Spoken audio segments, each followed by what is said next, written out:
Hello and welcome. I'm David Distelhorst, the local history librarian at Bexley Public Library. Before we get started, I will cover some quick notes about the format of this program. This is a hybrid program, which means we have in-person and virtual audience members. There will be presentation followed by questions and answers. For those of you watching online, please submit your questions through the Bexley Public Library YouTube channel at any time, and we will share them at the end. This program is also being recorded and will be accessible on the Bexley Public Library YouTube channel. And now for a few programs coming up. Join us on Thursday, September 7 at 7 p.m. for the history of private schools in Bexley. Representatives from the Columbus School for Girls celebrating their 125th anniversary, and from St. Charles Preparatory School celebrating their 100th anniversary will share the history of the two organizations. You are probably wondering about the signs shown on the screen this evening. These are Bexley Century Home signs. Bexley Public Library, in collaboration with the Bexley Historical Society and with funding from the Page and Mike Crane Fund of the Bexley Community Foundation, are honoring Bexley homes that are 100 or more years old. If your home was built in 1923 or earlier, and you would like to display a sign in your front yard, just email localhistory@bexleylibrary.org. We will confirm the date of construction for your home, and if eligible, deliver a sign.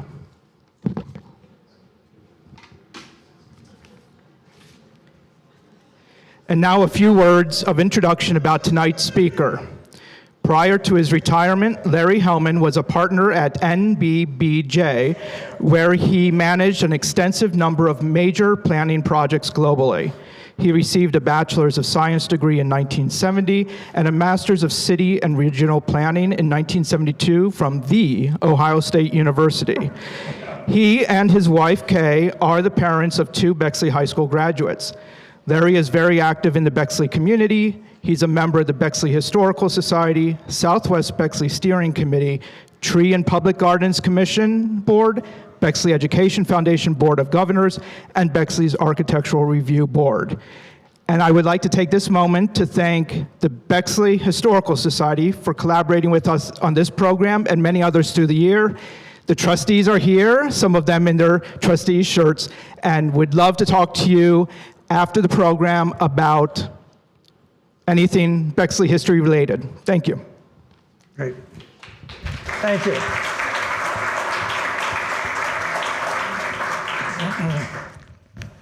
All of that resume just says I'm old, that's all. I've been around for a long time. This is a talk on the history and evolution of Bexley and its neighborhoods, but it could just as easily be a talk about the birth of the American suburbs, because Bexley really is a case study, if you will, of how that process occurred and the factors that went into that. We're going to be working with this display, and let me explain it, because not everyone here is from Bexley. So by way of background, Bexley is about 2.5 square miles, well organized because we've got a, whoops, hold on here, wrong button. We've got a North Bexley, a Central, and a South. Our borders are Elm Creek, which we'll be talking about a fair amount, Livingston Avenue, Chelsea, Gould, and then the railroad tracks. What this display indicates are the various plats or developments that occurred sequentially and sometimes chronologically across time. Each has its own characteristics, and we're going to talk about these as we move forward here. But first, a little background. This is Columbus, 1872, Broad Street, State House, High Street, and the railroad station. We'll talk about that. Bexley out here is a dream yet to happen. And in 1872, if you worked from home, you were a farmer. If you worked anyplace else, you lived close to where you worked because you really didn't have a choice. Transit wasn't that great, so it's about a mile would be about the maximum you would travel. And what that meant is that you lived in the city.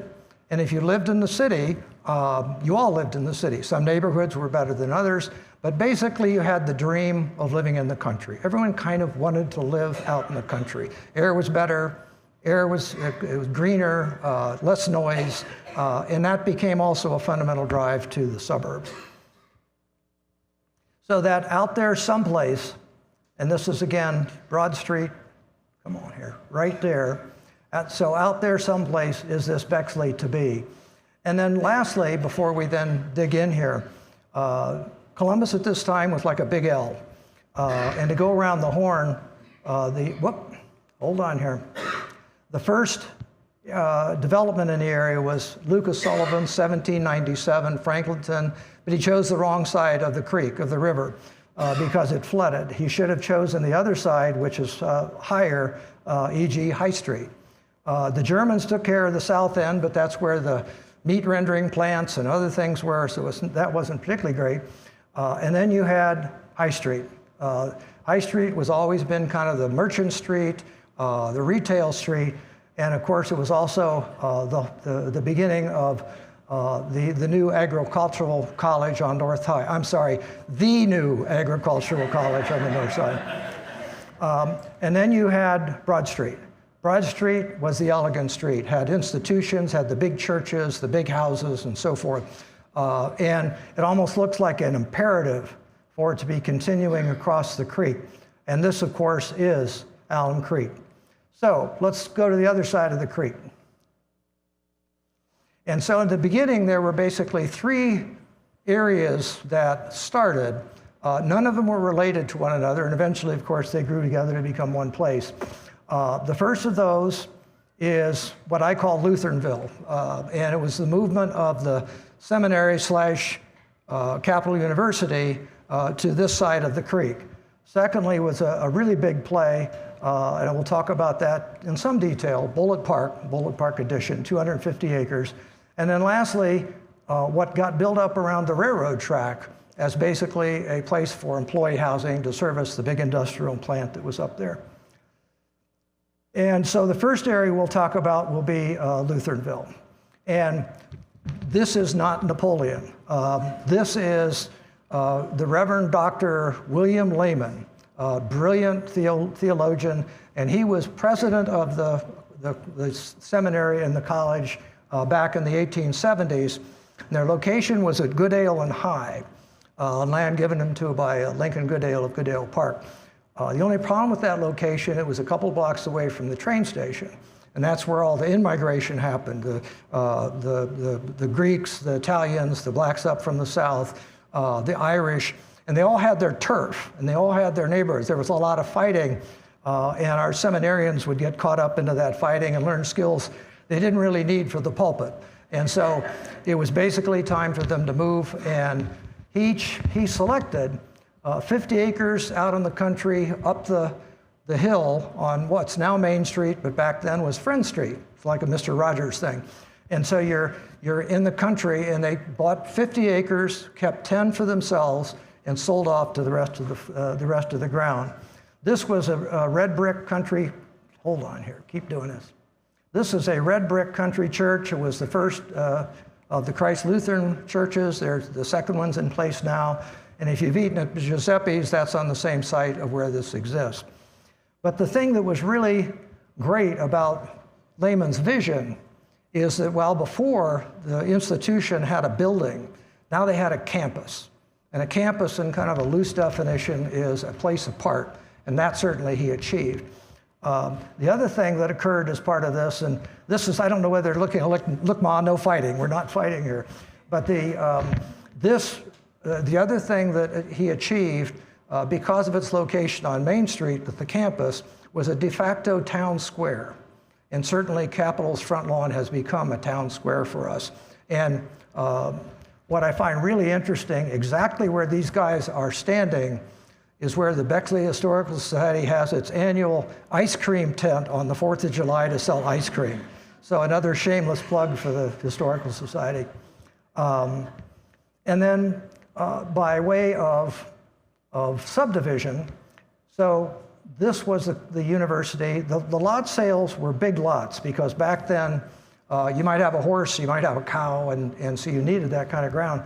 But the interesting thing is that Wells Street to the south was Park View, 2 words, from the north. Lehman was Columbia, and Jones was Drexel. So it'd only be later that those would all kind of come together and really make sense out of that. And then the houses were kind of like what you would find at a country crossroads. Frame structure, simple in form, straightforward, mostly with front porches. And you could almost imagine, if we didn't know these areas so well, that that was a country crossroads. And so obviously in terms of this neighborhood, that becomes really part of its identity. And then the other thing, which is kind of an irony, because as the campus continued to expand, it had to buy back most of that property that it sold, because, and so the campus right now basically is all of this property, and so well over 100 pieces of property had to be acquired for the campus that you see today. The big one, Bullard Park Addition, about 250 acres, and 250 acres, and probably the important thing here, and I'll explain this in a minute, why that was such a big play, because the ground not only covered both sides, north and south, of Broad Street, that elegant street coming from downtown, but it also was kind of thick enough, if you will, to be able to establish a character and identity unto itself. And of course, that also became Bexley's front door, and it set the image for basically everything that followed. Because later on, and we'll get to that too, maybe people couldn't afford to have a house in there, but they could have a house that looked like that, or was similar to that, or they drove through this to get to their house. Very fundamental. The guy that gave it its name is John Christian Bullitt, and his son Logan Bullitt was part of this enterprise from Philadelphia, as a Philadelphia investor. And what we don't know is how the deal got from Columbus to Philadelphia. There was a local guy, an attorney, Thomas Powell, Powell Avenue. He may have brought it to him. But then the other guy that was really important to this was Anthony Drexel, a very, very, very rich man. The House of Drexel was an investment house, joined with J.P. Morgan to become that. J.P. Morgan's still around. And he had done a project like this outside of Philadelphia, 500 acres, big, massive undertaking. And he had a couple of ground rules. He said, number one, do it big, go big. And number two, create a design for all of it so that it had civic features, it had character to it, so people knew. And probably most importantly, number three, back to our initial point, make it a place for country gentlemen, people who want to live in the country and would really enjoy that and enjoy that lifestyle. And so by way of background, there's Broad Street, and there's that big fella right there, and here's the country crossroads for Capitol. The two were unrelated to each other for a while, but we'll cover that here in a minute too. And then ultimately, this was the street system, and again, this display will come up again in just a moment for other reasons. Fuzzy little image, this is from the 1908 Columbus Parks Plan. And again, to set context for that, this is the era of Frederick Law Olmsted and all of the influences upon kind of the city parks, the city beautiful movement, and everyone kind of had to address this. So that plan was put together. Robert Wolfe of the Wolfe family headed that effort, and it led to a couple things. All the stuff up River Road, west of Arlington, around Griggs, all that whole strip of parkland came out of this plan. And for this side of town, and again, by way of bearing, Broad Street, Alum Creek, and this was originally the county and the state fairgrounds. Well, you can't have a fairgrounds on an elegant street like Broad, so it got moved, and in its place, we know what occurred, and we'll talk about that. But then the thought was to mirror it on the other side, to create a park ground that was also very beautiful. So you would have this expansiveness as you came across this section of Broad. And for those of you that know Broad well, you know when you're coming about this area, it starts to drop down, and then it comes up, and then you go back up the hill. So it's a big valley. And imagine, if you will, that, because back then there weren't that many trees up. Oh, and we'll come to this guy, which is the problem. But you would drive that street, and it would just open up the vastness of all that when that park came in. And then you'd see houses off on the other side, on the far hills. And it just had to be this tremendous view. And there was just one fly in the ointment, is this guy, and that was the railroad track. And so there was a push-pull. You know, do I sacrifice the view, or do we wait for the trains all the time? And the convenience won over, and so the overpass went in, and so that view got severed, never to be seen again.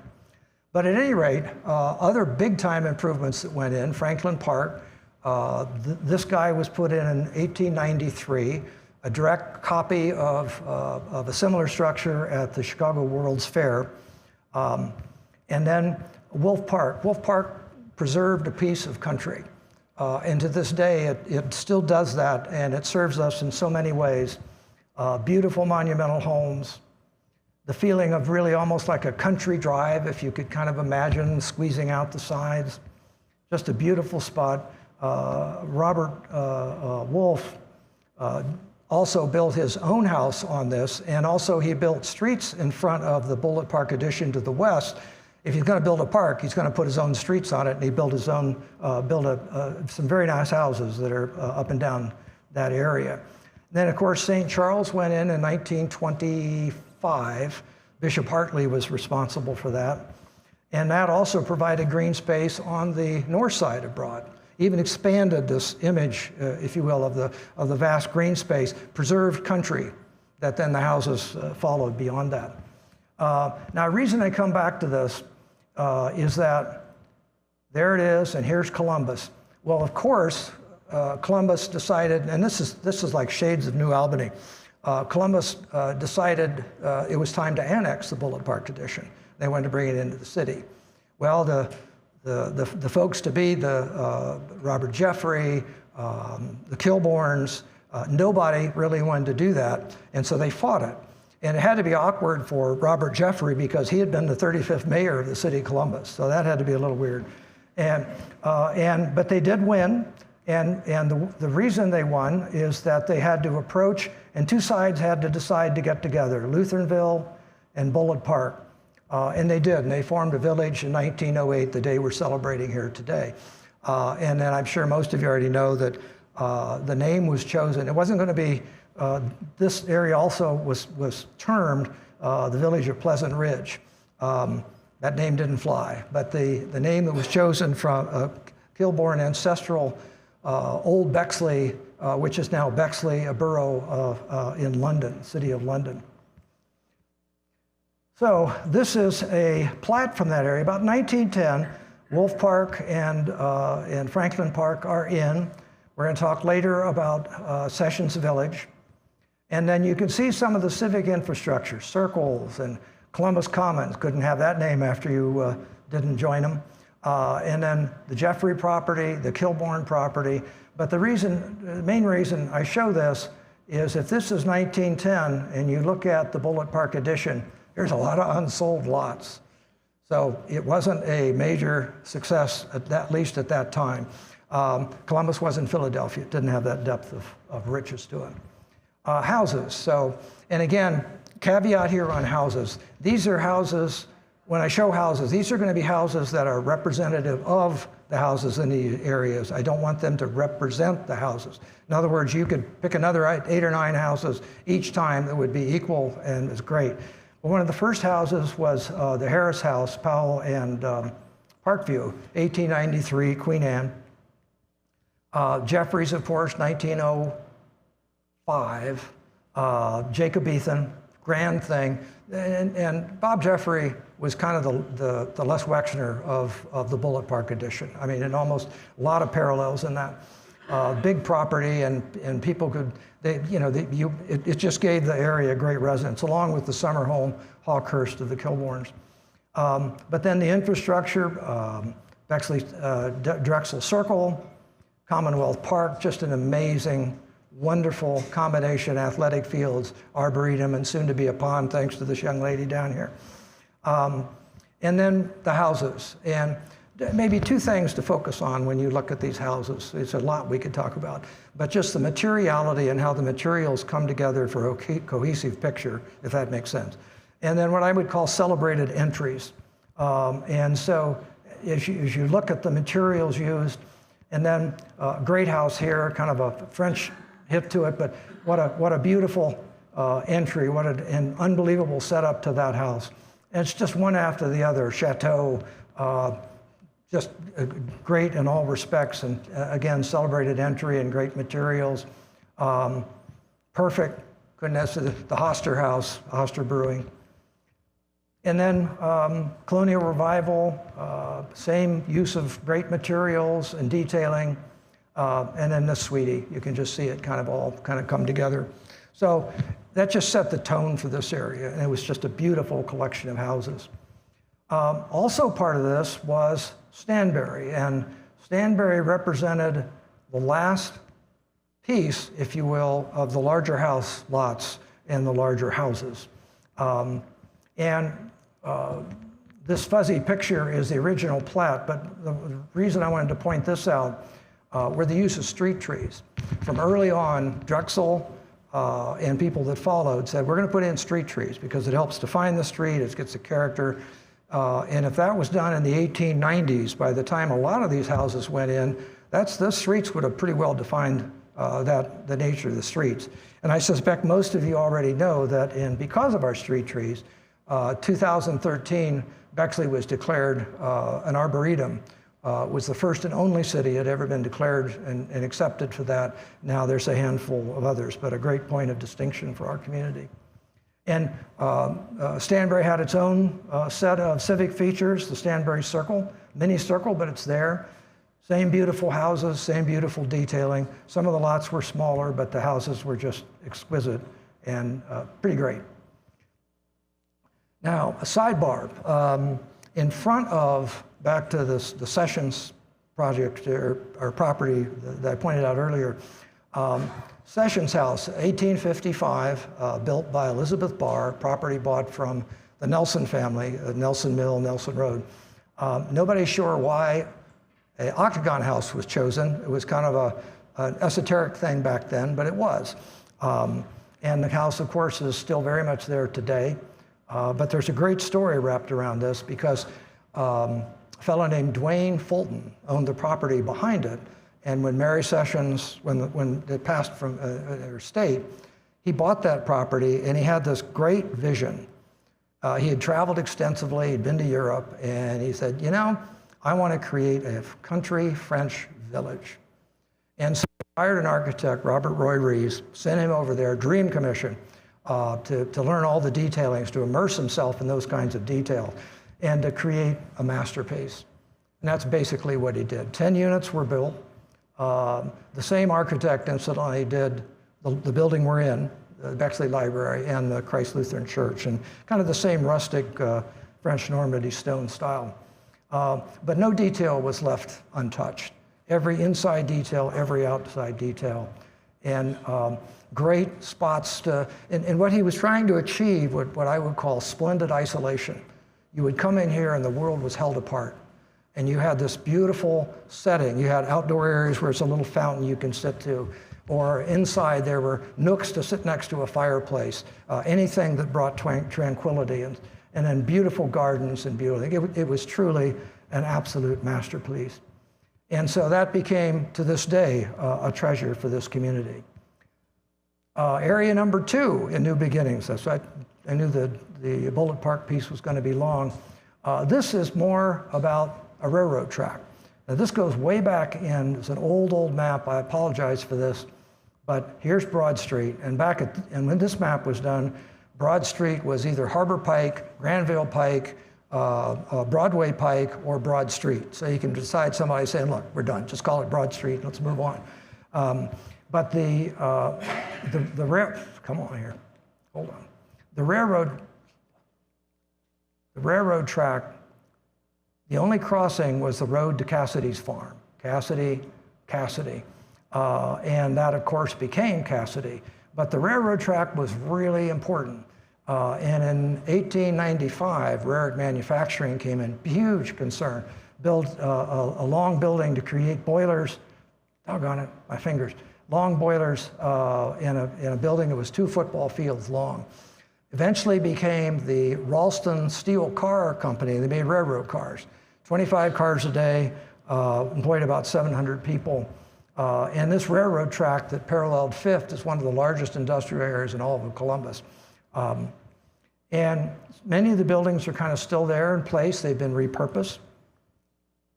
And then you can see on the plat, farming, sell lots, farming, sell lots. And so that was an easy decision.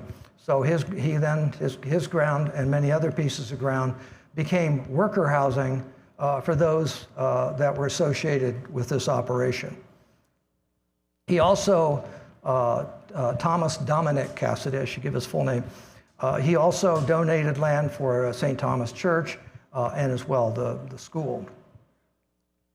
And then worker housing on both sides, on the north side, and they called that section East Columbus, and then also on the Bexley side as well. Probably a lot of these were rentals, but it was necessary to serve those industries. Most of you have probably driven up 5th and seen, so we're out of Bexley here for a minute, and the old Columbus Airport terminal.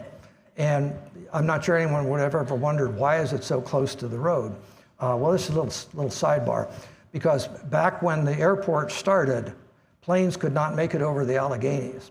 So the only way you could travel transcontinental was to travel by train across the mountains. The train would stop right where this picture's taken. You'd walk across the street, go in the airport terminal, get on a Ford Trimotor, and continue your transcontinental trip. So much for beginnings. Now what happens? Well, the grid moves on. The developments, Bexley has been a case of moving from the west to the east. And at this stage in time, just about everything except for the far eastern edge of Bexley has been platted. And so first we'll talk about the Ardmore addition. Same thing, covered really both sides of Broad Street. And if that looks like, that's the original plat. If that looks like a bunch of small lots on very tight grid, that's because it's a bunch of small lots on a tight grid. And a real difference here, because now all of a sudden the lot sizes are much smaller, less than half the width of a Bullitt Park lot. And the other thing that's a really different aspect are the alleys. So alleys came into play, and there are a couple reasons for that. Anyone traveling North Parkview lately, we had to lose a bunch of trees on the west side of Parkview, and you notice right away how many telephone poles there are. It'll take a while for the trees to grow up, and that'll cover. But that was the big ding against Bullitt Park, because they had telephone poles showing up in front of these beautiful houses. And Upper Arlington, the Thompson brothers on the other side of town, they buried all their lines, so they were poking fingers at each other about that. So alleys became a place to put we're going to do questions afterwards, thank you. Put telephone poles back there to service that, and that became that direction. The other big change is that previously, you'd buy a lot or a couple of lots in Bullitt Park, you'd hire an architect, and then you'd go out and hire a builder, and that's how you got your house done. This was the advent of the developer-builder, where a developer would buy a chunk of ground, subdivide it himself, build houses, sell the whole package. And one of the big guys on that was the Hansberger, Mary & Berry Company. Started that process, and a lot of others did as well. The other thing that's kind of important here is the era, because obviously we're moving into the 20s. And the 20s were just a great time. It was past the Great War. World War I wasn't called World War I until we had World War II. So it was just a great, active, wonderful time. And then just point one statistic out. In 1913, there were like 600,000 cars on the American roads. By 1929, there was 23 million cars on the road. So the cars unlocked everything, solved everything. Now everyone could get a little piece of that country dream and drive out there, however small that piece of ground might be. So off to the magic opportunities. Often the lots we're selling, you could still build a house on a lot, but you could also get it delivered in a different way. And then one of the first areas the Hansberger, Mary & Berry Company did was called Bullitt Park Place. So they were smart. So they thought, look, we'll not only build next to them, we'll take their name and incorporate it into our street, which they did. And these houses, all wire cut brick, But you might notice they're a little bit more 1910-ish, 1915-ish in terms of character. But then the company turned around and it bought a strip of ground right behind it on South Cassidy, and the housing styles changed. Architecture had become fashion. And so now it was like all things Tudor, all kinds of detailing, and it became really a breakthrough really in that. And so, and the other thing is to control the first level of the house, control the setbacks, do the street trees. So you got some country, especially if people didn't block that view. And so the front yards became then very, very important to hold this character. The other thing was part of this period, and I love this slide because it's the height of marketing. You could buy patterns you could get a house patterns and plans for that, but they were wonderful because here's the dappled street trees showing shade on a perfectly green lawn. There's that celebrated entry, high trees in the back, which was rare, flower beds. I mean, it just, you could imagine couples sitting at home saying, I gotta have one of those. And there were same pictures on the inside. It was just delightful. It was really a great thing. So, same thing about the houses, because these are just selected, they're representative of, but one of the things that was different is that now all of a sudden, as opposed to having a house that was maybe 60 feet wide, you had a house that was like 35 feet wide. And yet you wanted to replicate some of the features on those large houses for your houses, because after all, you couldn't have one of those, but you could have one of these. And I won't go to any real detail on this, but same thing, celebrated entry, great symmetry, you know, things that the eye sees and treats as kind of one total comprehensive picture. Same thing on the symmetry and almost how the mullions line up all the way across. Just really, really neat. Attention to detail. Tudor, very celebrated Tudor. And again, a lot of stonework, Tudor, celebrated entry, so forth. Also part of this area, what I call really the boulevard streets. And like Upper Arlington was done to a master plan. Guy out of New York did that. Bexley was not part of a master plan. And you can kind of tell it because this grid goes against the other grids. This is kind of an east-west grid, while all these other grids were kind of a north-south grid. And so if you've ever wondered why none of the streets ever match up anywhere, it's because of that grid coming in there. And it just changed everything. So people might say, you know, it's so delightful we have those little bends in the street. Well, it wasn't by design, it was just by accident. Boulevards, great feature of this area, gave, again, civic infrastructure, and that's a term that use over and over again because we're constantly improving our city infrastructure, civic infrastructure, year of the parks and so forth, but that's another story. The houses were a mix here. Architect designed as well as builder supplied, some on bigger lots, some on regular lots, but again, charming lots. I think we should take up a fund and see if we could get this guy to take that off that house. But all kinds of really, really great architecture, and it just gives Bexley such a great character. And then the preservation of the brick streets, that's also part of the civic infrastructure of our town. And then this is trick question number one, is to what year would a house like this have been built? And I won't torture you, it was in 1936, international style. So quite a mix of housing in this area. And then a great French little Cotswoldy kind of thing, they don't mix. But then a lot of the lots, you could buy more lots and do bigger houses as well. So that's that area. So now we move to South Bexley, south of Maine. Same thing, except now the lots are smaller again. They're 40-foot lots generally, not 50-foot lots. So the importance of alleys becomes very important because by the time you do a driveway, a house, and a side yard, the house is getting pretty narrow. But same attention to detail. A couple feature areas here, won't cover this a lot. But there's some neat areas in South Bexley, great. And one of them is Eau Claire, and we call it the Porch Street.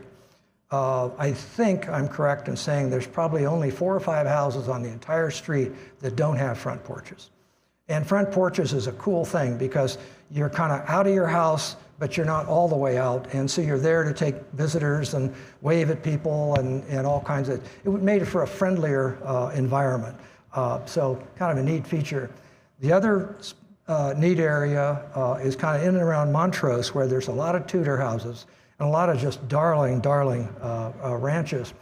And again, the detailing is just superb. The stonework on these little, and to carry and to have much less wide house to carry the character on means they had to work harder to get it done. So again, same thing, stone detail. This one I particularly love because it's like there's a formula here. Well, I gotta have 2 peaks, I've gotta have a chimney, I gotta have 2 windows up above, so how am I gonna do that? You're gonna overlap the pieces. So this overlaps the chimney, you leave enough room for an upstairs window, and you got the package. You know, and so it's almost like you could buy the slice, I guess, in terms of how you moved it back and forth.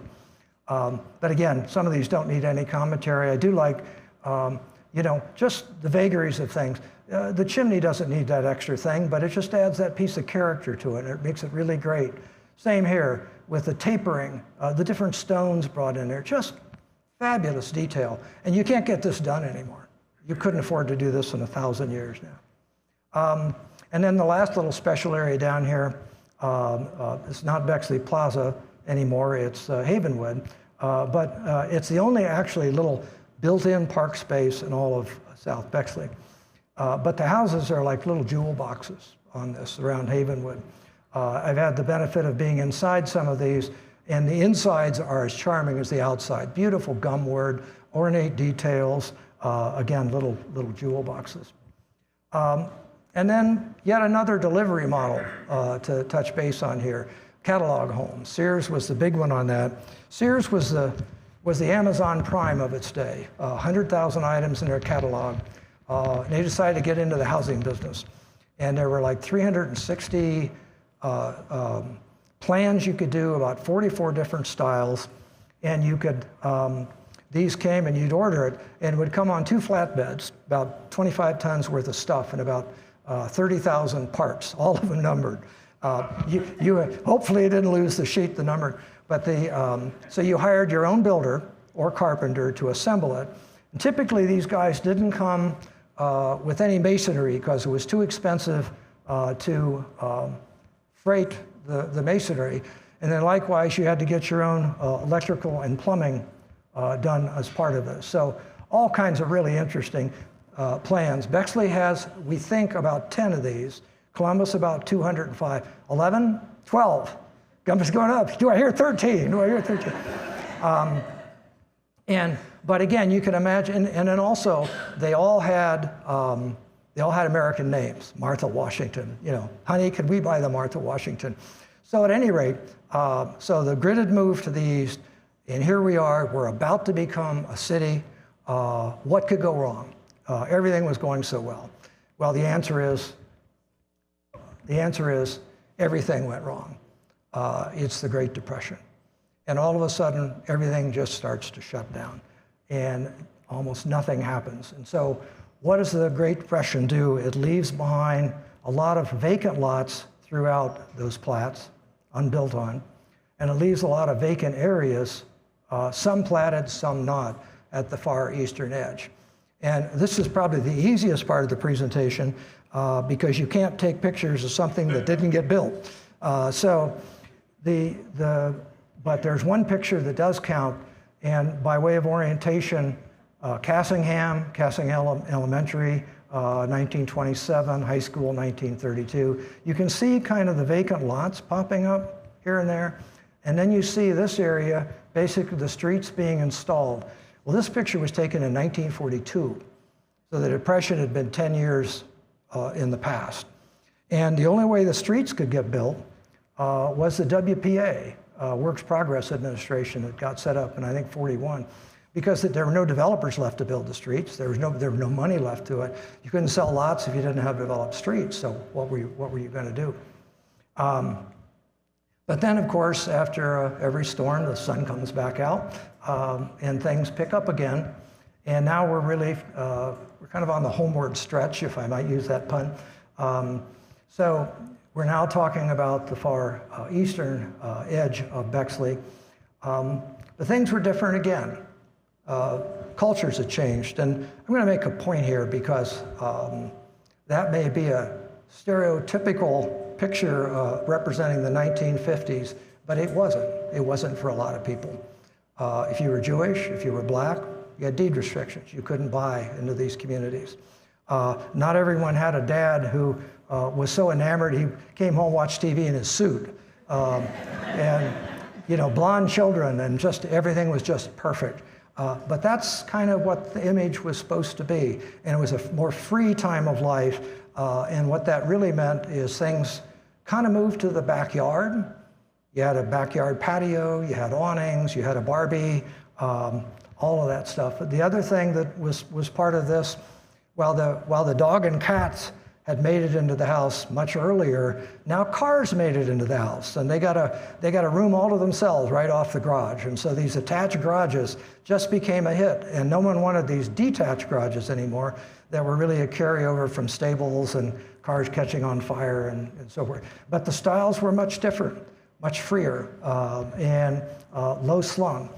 Problem is that kind of style of house didn't work well with all of these rectilinear lots with a narrow front and long depth, because otherwise, because all you'd have garage doors in the front and a front door, and it would run long. Corner lots would work, so had to be replatted. They had to replat some of these lots. But again, a lot of really great examples in our community of 50s and 60s housing.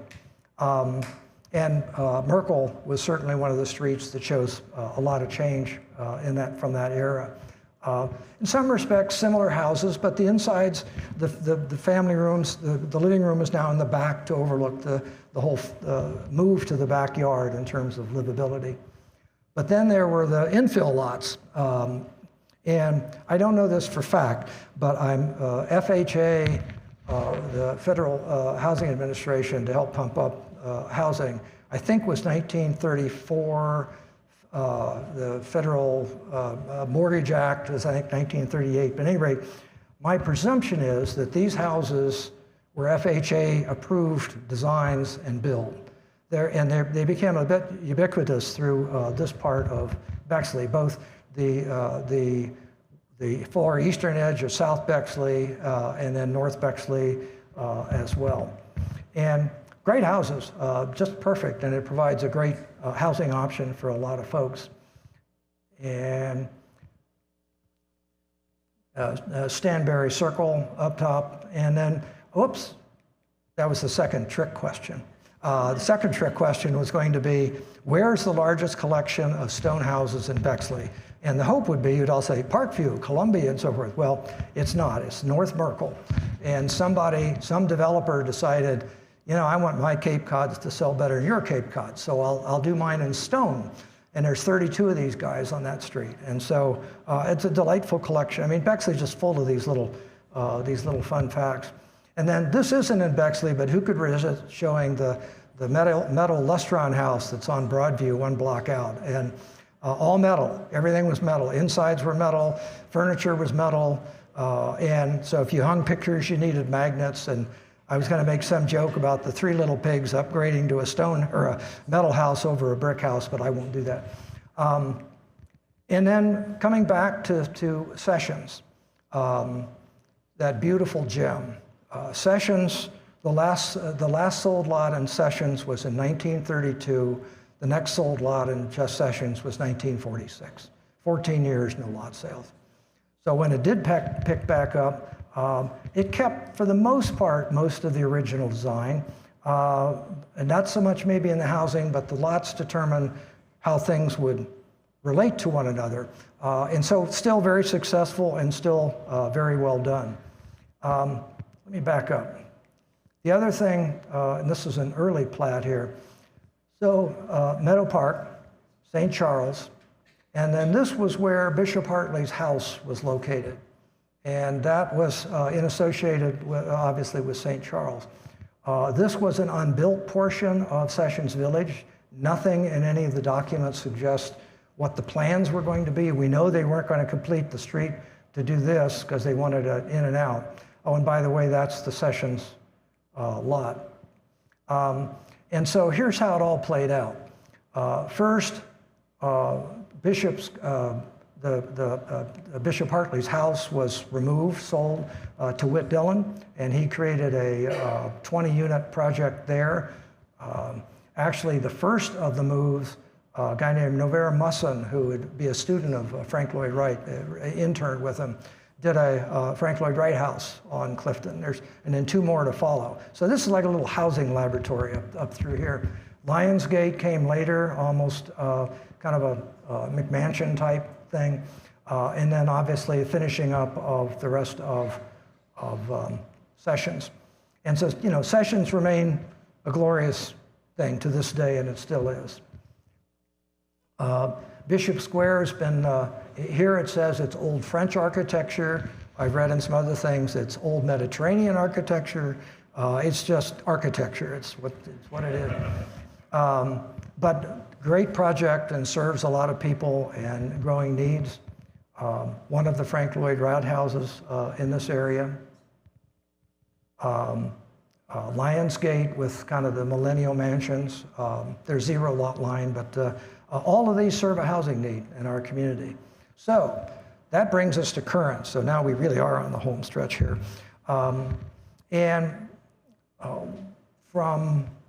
That's not the future of Bexley housing. Main Street from Remington on up into the 50s was a residential single-family street. A lot of these kind of houses up and down the street. There's a handful still there, so you get a kind of a sense of that. But the reason I bring that up is that to an ever-growing extent, Main Street is becoming a residential neighborhood. Big, major residential neighborhood. We've had Gateway, or half a gateway, as sometimes we call it. The other one might come on the other side. Provides much needed housing for folks that don't want to leave our great community. Provides some street life as well. Same with the Gramercy project. And I'll go through these quickly. Dawson Place. Most of those are pretty expensive condominiums, so maybe less so on Gateway. And then, of course, most of you might be aware the Seminary Apartments have been purchased and will be subject to a redevelopment plan. So some level, whatever process that goes through, we could see new housing on that piece of ground. And then South Bexley, up against the river, areas where there are a lot of opportunities maybe to do things over time, replace things that are down there. The city has done a tremendous job on civic infrastructure. A lot of improvements down here in terms of a playground space, athletic fields, the playground, and the community gardens. And it's interesting that when the community gardens went in, crime dropped in this neighborhood by a substantial amount because people were out and they were seen. So we're seeing a lot of things. I'm not here to make an ad for Year of the Parks, although I am here to make it for that as well, because those kinds of things help keep Bexley in the running and make us a better community. And then the Bombers in the back, keep pressing to do upgrades to them. That seems to be happening as well. And then, of course, North Bexley, the site of the old Excelsior swim club, way back, and then the site for potential affordable housing on the upper of the 2 gas station sites. And then new houses. We've had a lot of new builds. A fair number of them have been on Columbia, North and South Columbia, and some on lots that were available because somebody had bought 4 lots and built a house on one, and then the rest have gotten sold off. In some teardowns, but some nice additions to our housing stock. And it continues on. That was a fire-damaged house on Ashbourne Place that's being replaced. Another one on Columbia. And then I love this slide too because the ARB, Architectural Review Board, has gotten a lot of cases for people adding front porches to their houses, which is a neat thing. adding that character back and extending their living out to the front. Not all the houses that are new are built on big lots. Francis on a small lot on North Cassingham, and then similar down on Sherwood at Gould. And then likewise on additions. Additions, seen a lot of additions. It seems like we're getting, 5 family rooms additions like every month, if not more. So people are adding to their houses. Puts a little pressure on backyards, but the additions are being done really pretty well and nicely. So as long as we are careful, that should work out okay. And then of course, when you see the fencing go up, there's change coming. And so by the time this picture is taken, that house is kind of already gone. So we don't exactly know what the future will hold. We don't exactly know, but we know as long as we care about this place and we spend time on it, all will be fine. So as we fly off into the future, who's to say what the future holds? Like we revere Sessions Village for what it is. So to end up here real quick and then to open this up for questions, I won't go through these, but the only one I want to speak to is the last one, because it wasn't for Bexley people. These would be just houses. They're homes, and we make them into homes. We invest ourselves, and we are invested in our community. And that's what keeps it going year after year after year as we get into our second 100 years. And that becomes very important. And so the important thing for all of us is to keep that up and to make sure we are the good neighbor in neighborhood. So thank you, appreciate it.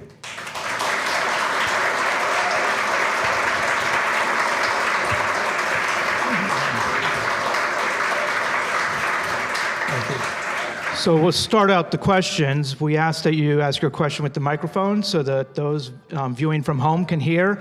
And the first question is, how do I get on that list for a housing pod?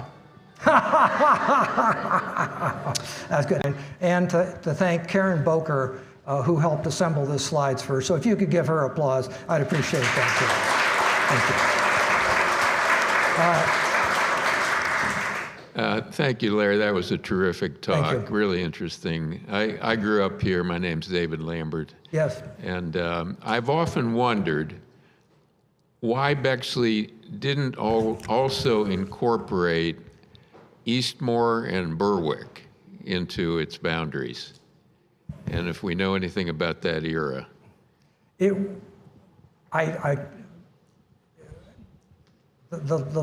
last time I did one of these, I said there'd be one of 3 ways to answer these questions.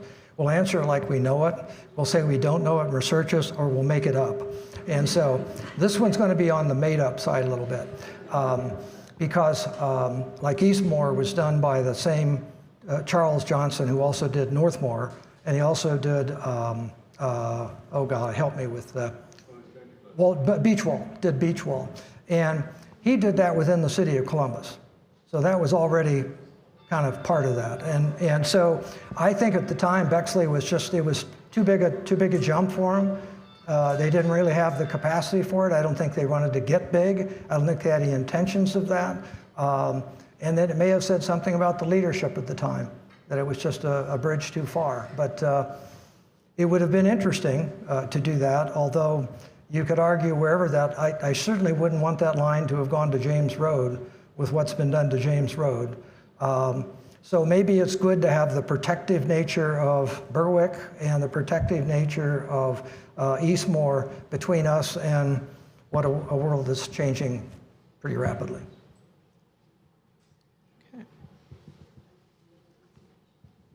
Can you tell the story of the mouth on the west side of Bexley, the missing piece?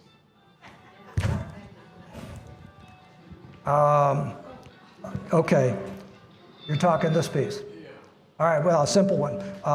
So it was one thing for Robert Jeffrey to say, even though I was mayor, I'm not coming into the city of Columbus.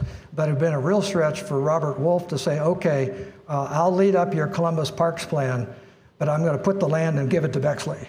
So he had to keep it in.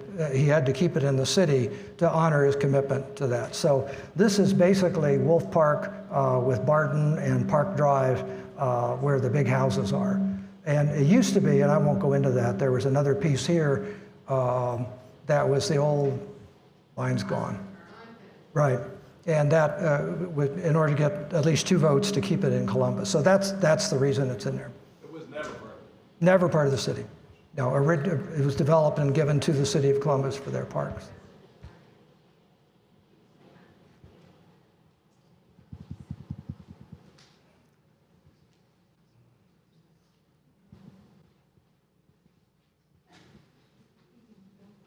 Thank you. My name's Ginger Tornes, and thank you so much for your presentation. It is we've learned a lot of things. My father here is Jim Tornes, and he was the actual tree commission for years and years and years back in 1960, and he's responsible for all these London planes that are planted along Main Street. But so he's intimately involved in architecture as well. And we just want to say how much we appreciate how Bexley has become an arboretum, and a lot of that had to do with, my dad's work in protecting and enhancing the tree canopy for Bexley. So I know this isn't exactly related to architecture, but it is related to land use. And that question is, what is being done, or if anything, to help preserve the great mature trees that are here in Bexley? Because I'm thinking of this one case on Columbia where this gorgeous, what was it, I can't remember what it was. Dad would know. But it was this gorgeous, huge tree that was taken down to put in this gargantuan mansion. And it just, the place, it just doesn't have the same character. Right. So is there something being done, I hope, to help preserve the mature trees, which are priceless? Yeah, let me take my Bexley Historical Society hat out and put on my tree commission hat. There is first, I don't think you'd find a city more committed to its trees than Bexley. We wouldn't have been listed as an arboretum absent that. So all the fundamental work done by your dad continues onward. We have people that continue to donate a lot of money to keep our trees up. But the specific answer to that question is where the rub comes into place. In this, I don't want to give you a real technical answer, but zoning powers range from 3 things. One, general health, safety, and welfare of the community. And that's where the power of zoning comes, of which rules like that would come into play. Those are counterbalanced against private property rights. And how those two come together is always an issue. And so it becomes very difficult to say somebody can't take that tree out in the middle if it blocks what they want to do with their house. That becomes an issue. We can have them do substantial replacement plantings. We can do any number of kinds of things, but that is a difficult thing to say, because the last thing I think our city could really afford to do would be every single tree would be subject to some review on behalf of the city. So we do have those losses, but what we do have to stay with is that there are replacements going on. We have landmark trees. That's probably not a satisfactory answer, but some of those things do change over time, and we lose trees. It just happens. So. Hey, Larry. So who were some of the other developers and builders involved in platting and building the homes here in Bexley? I don't know all of them. What research I've done, it seemed like there were like 1 million different Johnsons involved in all over the place. Whether that was a prolific family and they all got into the business, Dominion Land, Ohio Land Company, again the Hansberger Marion Beery Company, later on Merkel and a bunch of others as we got to some of the, Bob Weiler's dad was involved in some of these out on the far eastern side. But beyond that, I can't, there is a lack of information on some of this. I mean, and I'll just go on with this one point. I would love to know how this Bullock Park deal made it from Columbus to Philadelphia.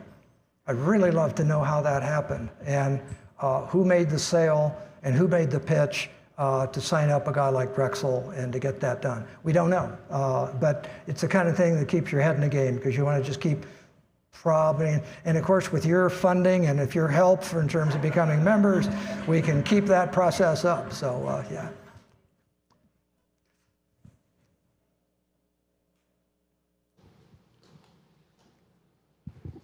Thanks for the talk. Just a quick question about alleys. Why the alleys? And is there a future in terms of beautification for the alleys? I'm sorry. Alleys. Right? Right. Why are they there? In other words, if you grew up later in life in a post-war suburb, not a lot of alleys. But there are all kinds of alleys, especially in South Bexley. So the question is, what was the original purpose? And then in terms of your parks hat, is there a plan to beautify them, to make them look better over time than they do currently? Well, the alleys, and maybe backing up, I don't want to go all the way back to that slide. Certainly, at some point, the lot size is such that it's very difficult to feed the car from the street. There's just not enough room. And so the only way to get that done is to feed it from the back, which requires another street. We called it an alley. And so the alleys kind of became pretty essential, certainly in South Bexley. But there had been a lot of complaints about the telephone poles, as I mentioned before. And so what people wanted, and that green slide of looking down that Ardmore Street with the green lawns and the perspective, no telephone poles. And so it really cleaned up the front. And the more these houses got closer together, the more important it was to have that plane, if you will, of green to set those houses up. Had there been more telephone poles, and when by the time you put the driveways in and the telephone poles, street lights, there isn't a lot of room left for the trees. So it became kind of a pretty important element. But I'm sorry, the answer to the second part of your question, the mayor's, there's been a lot of talk about, the Love Your Alley, all of that, and also looking at creative ideas to create play spaces back there. I mean, we've got a street near us to where the street, they've got a pickleball court laid out on the street. It's all laid out, and they set the nets up, they play pickleball and shut the street down, then they take it up again. I don't know what you could play in the alley back there. Hide and seek, I don't know what you could do back there. I grew up on North Gould, and I just wanted to answer your question. Harold Kane built 16 houses, and we moved in, they were all brand new in 1953. And he did 16, and they're still standing. And when I was 8, they finally paved the street. It was not a paved street. Right.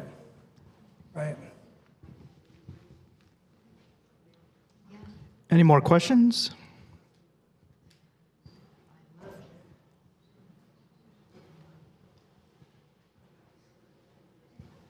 I wish to add that we had a log cabin in our backyard at South Dawson, and I took as an archaeologist, I took all the bits of Staffordshire, the doorposts, everything to Bexley Historical 40 years ago, and I think they've thrown it out thinking it was trash.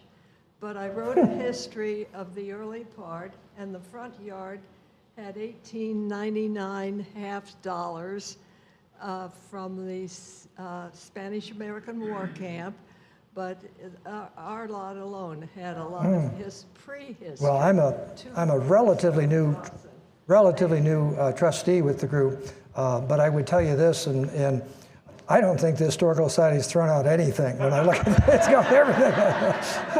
So they're probably somewhere in some of our senior, well, I'm pretty senior, but the would maybe have some idea of that. So we'll check into that for you. We'll check into that. All right. Thank you, Larry. Thank you. I appreciate it. It's been fun.